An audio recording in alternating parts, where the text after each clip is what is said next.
নমস্কার।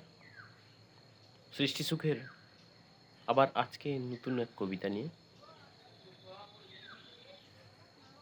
পুরনো ধাঁধা, কবি সুকান্ত ভট্টাচার্য। বলতে পারো বড় মানুষ মোটর কেন চড়বে, গরিব কেন সেই মোটরের তলায় চাপা পড়বে? বড় মানুষ ভোজের পাতে ফেলে লুচি মিষ্টি, গরিবরা পায় খোলাম খুঁচি, এ কি অনার সৃষ্টি? বলতে পারো ধনির বাড়ি তৈরি যারা করছে, কুঁড়ে ঘরেই তারা কেন মাছির মতো মরছে?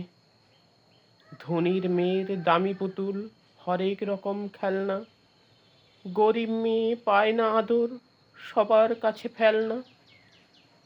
বলতে পারো ধনির মুখে যারা জোগায় খাদ্য, ধনির পায়ের তলায় তারা থাকতে কেন বাধ্য?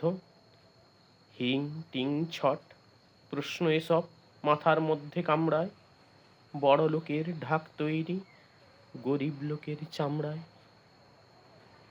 নমস্কার।